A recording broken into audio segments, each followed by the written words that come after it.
रायपुर में खेले जा रहे भारत और दक्षिण अफ्रीका के दूसरे वनडे इंटरनेशनल मैच में भारत ने पहले बल्लेबाजी करते हुए 359 रनों का लक्ष्य दिया है। ऋतुराज गायकवाड़ और विराट कोहली ने शानदार शतकीय पारियां खेली है।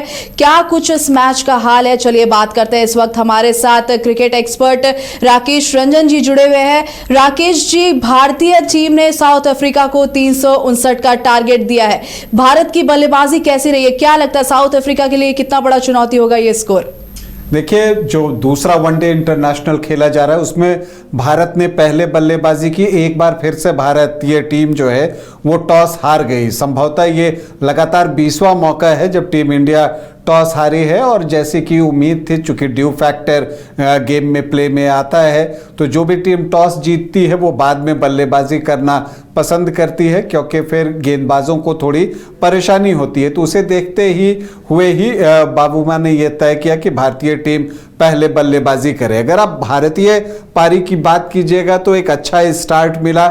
यशस्वी जायसवाल और रोहित शर्मा दोनों ने एक अच्छी स्टार्ट दी टीम को, लेकिन फिर जब रोहित शर्मा आउट हुए तीसरे अंपायर के निर्णय के बाद, विकेट के पीछे वो कैच किए गए थे, वो फेंटेज लगा था उनके बल्ले से, और फिर थोड़ी देर के बाद यशस्वी जायसवाल ने थोड़ा निराश किया, चूंकि सेटल्ड हो चुके थे।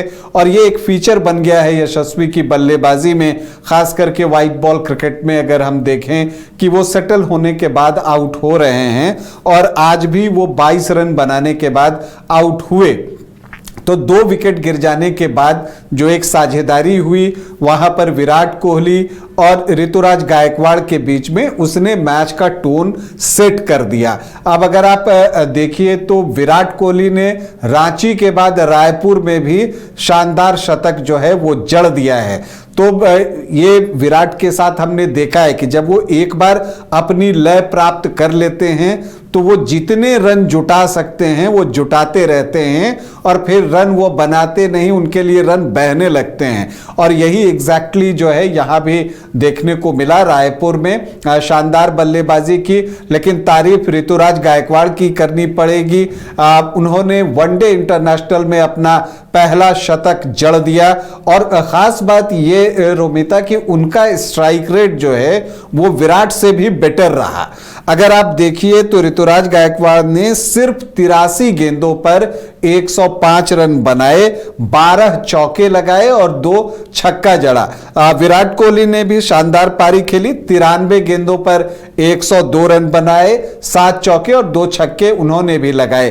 तो जो दोनों के बीच एक साझेदारी हुई, 200 से जस्ट कम 195 रनों की वो पार्टनरशिप रही, जिसने भारत को अभी इस स्थिति में पहुंचाया है। लेकिन मुझे लगता है कि इंडियन फैन होने के नाते मुझे थोड़ी निराशा हुई, क्योंकि जब 12 ओवर बचे हुए थे और विराट कोहली भी क्रीज पर थे, तो उस वक्त ऐसा लग रहा था कि टीम इंडिया 270-280 तो कम से कम रन बनाएगी। लेकिन फिर जब एक बार विकेट गिरने का सिलसिला शुरू हुआ, तब फिर लगातार अंतराल पर विकेट गिरे। अगर आप देखिएगा तो 257 पर 2 भारत का स्कोर था 35.3 ओवर में, और फिर 41वें ओवर के समाप्ति के समय भारत का स्कोर हो गया 289 रन 5 विकेट के नुकसान पर। तो कहने का मतलब ये कि आपने अपने 3 विकेट 32 रन पर गवा दिए, और इस दौरान आपने 33 गेंदें भी खेल ली। तो ये वो फेज था जहां साउथ अफ्रीका ने वापसी की कोशिश की। हालांकि फिर रविंद्र जडेजा और केएल राहुल के बीच एक साझेदारी हुई, और इसी वजह से भारतीय टीम 350 का आंकड़ा क्रॉस कर सकी, जो रांची में 1 रन कम रह गई थी, 349 रन। यहां पर उन्होंने 358 रन बनाए हैं। दक्षिण अफ्रीका को जीत के लिए 359 रनों का लक्ष्य दिया है। तो अगर आप ऐसे देखें तो ये स्कोर बड़ा है, और ये रोज रोज नहीं बनते, लेकिन ऐसा भी नहीं है कि कभी नहीं बनते, लेकिन रोज रोज नहीं बनते।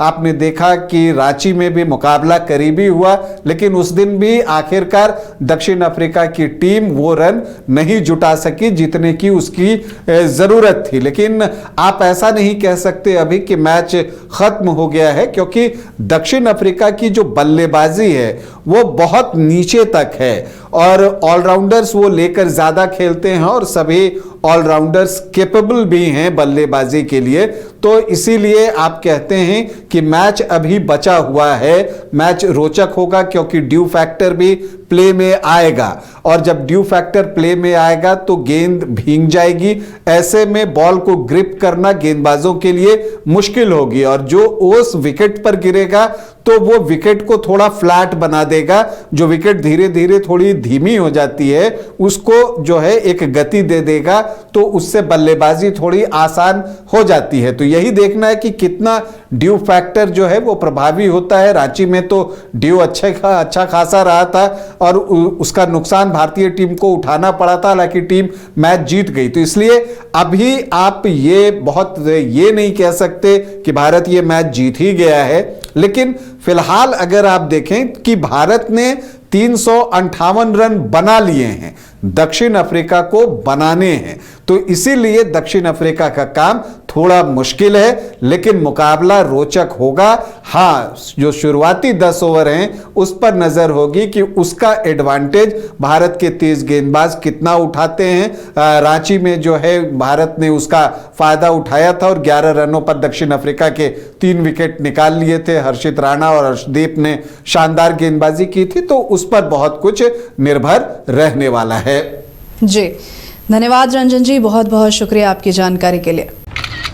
अरे कहाँ चले सुबह सुबह? अरे चिंटू इंजीनियर, घर बन रहा है ना, टीएमटी रिबार लेना है। कौन सा? कोई भी सस्ता वाला। और नया फोन? हाँ। ये कैसे लिया? ये स्टोरेज, कैमरा, डिस्प्ले सब चेक करके लिया है। अच्छा, तो फोन के लिए इतना रिसर्च और घर के लिए? मतलब टाटा स्टील आशियाना पे रिसर्च करोगे तभी पता चलेगा कि टाटा टिस्कॉन 550 SD में है बेहतर ताकत और लचक, जो आपके घर को दे सुरक्षा के साथ सेविंग्स भी। क्या हुआ? पहले रिसर्च करनी है ना। टाटा टिस्कॉन 550 SD, समझदार बने बेहतर चुने।